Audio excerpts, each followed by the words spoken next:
Hello to all Filipinos and other communities and other nationalities.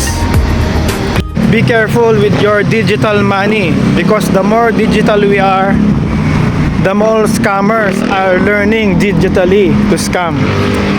Because scammers are also updating their scamming activities digitally. For example, here in the Philippines, I received a text from the social security system. Imagine social security system. No reply. No reply means it's like an authority text from the legit institution. So here is the text, SSS, this 1:48 p.m.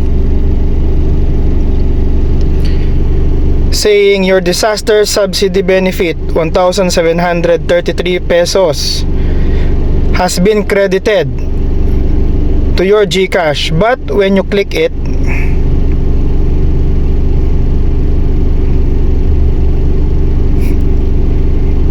it says log in to pay. Log in to pay. So you will not receive this. You will pay for a merchant that is registered to that GCash.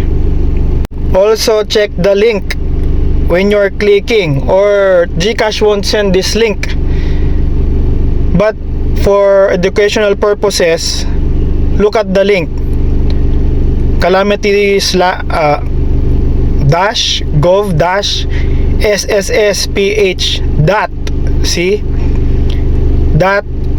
web GCash tap. It's like tap up. You need to tap up. You need to pay. So guys, tip ko lang, my tip, if you are using an email for payments or financial things, use that email for that thing only. Don't use it for email. Don't post it on Facebook. Make that email private, so that email is for financial services only. Do not use it in public, so scammers will not know your email about some crypto or GCash or banking email that you use.